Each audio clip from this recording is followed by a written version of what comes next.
Welcome back into the GSMC Sports Podcast.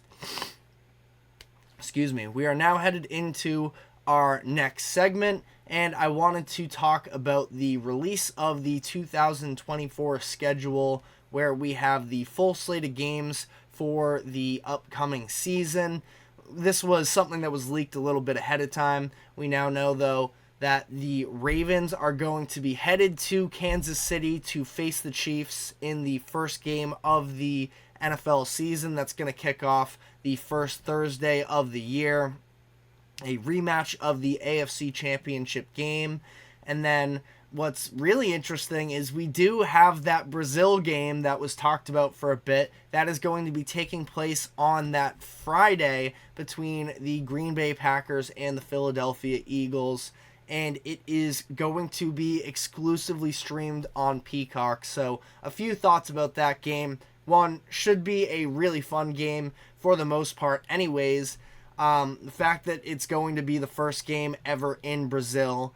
And the third thing is that this is the first example we're going to see for the 2024 season in terms of the exclusive streaming platform games, where we have seen Amazon Prime take over as the Thursday Night Football provider, which is going to be the case once again. We're going to be diving into that shortly, but it seems like the NFL was a little bit more willing to, I don't know if there was something behind the scenes in terms of Amazon Prime was willing to pay a little bit more money, but it seems like the quality of games there might actually be a little bit better than what we've seen in recent years.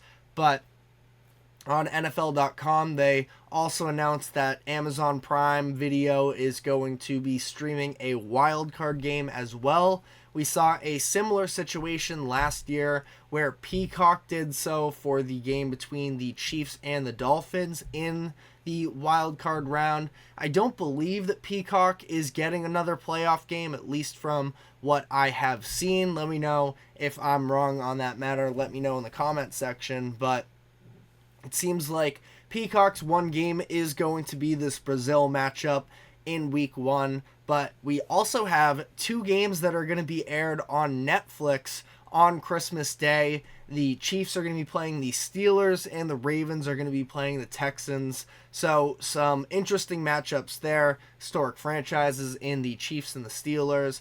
Another rematch from the playoffs last year in the divisional round between the Ravens and Texans. But I think that with all of these mutually, exclusive streaming service games, it is kind of unfortunate because it's not ideal for the casual viewer. But at the same time, the numbers last year for Peacock on that playoff game were extremely high, and I do think that it's just something we're going to have to get used to. It's kind of the future of streaming for a lot of these sports. And again, let me know how you feel about it in the comment section, but I don't think that anything is going to change on this front. It seems like from a business perspective, the NFL knows that they can sell off, again, especially with all of the success that the Peacock game had last year.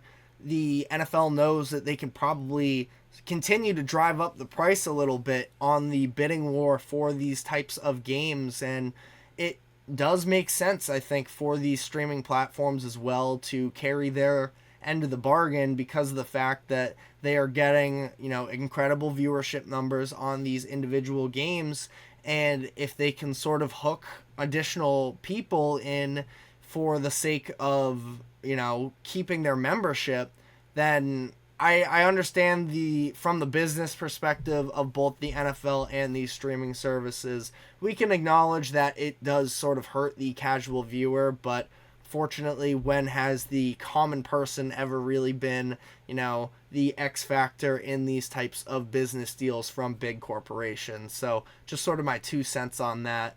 But I wanted to round out the rest of week 1. We have like I mentioned, the primetime matchups, it seems like this year. Now, injuries always play a role in sort of derailing some of these, but I was really thrilled with some of the primetime matchups we got this year. we have the Rams and the Lions facing off on the first Sunday Night Football game of the year. Another playoff rematch, as we saw when the postseason came around last year. Plenty of storylines between these two teams in terms of making the deal for Goff and Stafford, all of the different relationships that are baked into it. It's Stafford going back into Detroit, where there was a little bit of love lost the last time around. I think that at the end of the day, when Stafford, I believe he's going to be a Hall of Famer. Let me know if you disagree with that idea.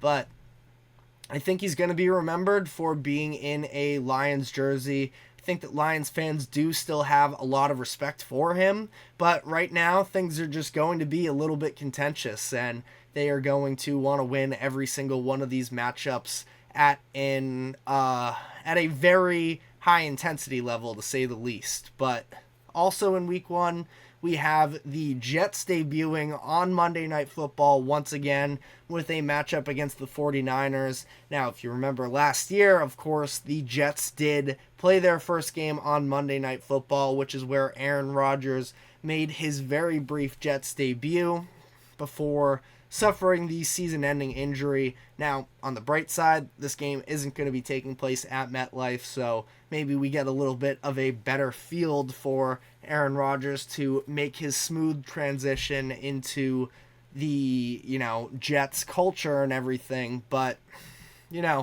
thought it was interesting that they would decide to go in that direction once again, putting the Jets on the Monday night primetime. But, I wanted to touch a little bit on the strength of schedules, the most difficult ones. It is not a huge surprise that the AFC North sort of dominates the very top of this list, with the Browns, Ravens, and Steelers being the top 3 most difficult schedules for 2024. Now, this strength of schedule is calculated based off of last season's results and the win percentages combined for the teams that they're going to be facing. So, not a perfect stat, but just sort of generally speaking here, all of these teams are at the top because they have to play one another. And the AFC North is, in my eyes, the best division in the league. Let me know if you have any other thoughts on that. But somehow the Bengals avoided the same level of difficulty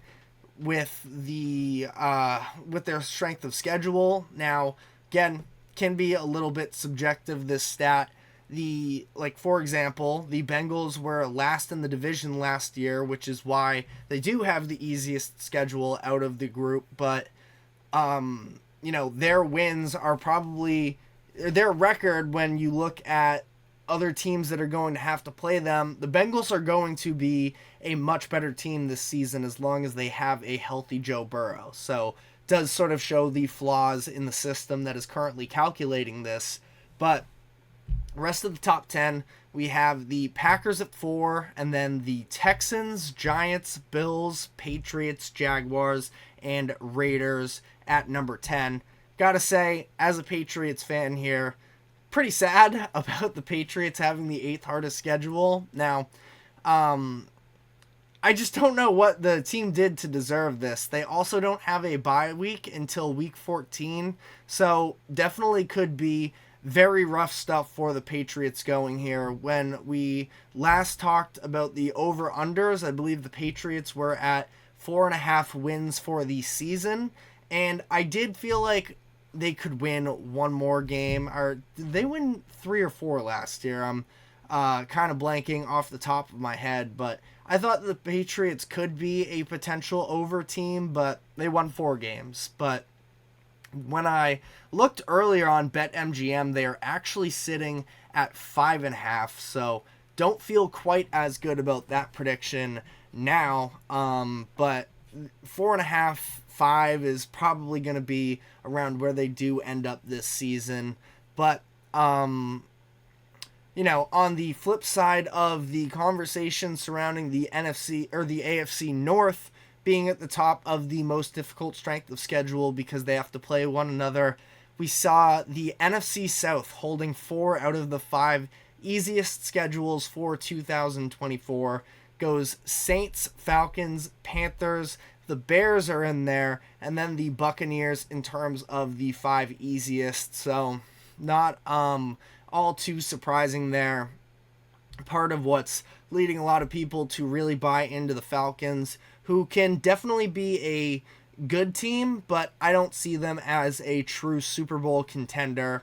And that's going to be what we're sort of diving into in the next segment, is putting these teams into tiers. But sort of just to quickly wrap up here, I want to talk a little bit about some of the primetime matchups. Like I alluded to earlier, the Thursday night slate feels like is much better than it has been in the past. We got some high quality divisional matchups, hopefully, between the Bills and Dolphins, the Niners and the Seahawks, the Bengals and the Ravens, Packers, Lions, and the Rams and the 49ers. We also do have a Sean Payton return to New Orleans with his Broncos team. And then week 17, we're going to have a very interesting matchup. I believe it is the Bears versus the Seahawks. And specifically, seeing Caleb Williams on this big stage late in the year with the Bears potentially making a push for the postseason,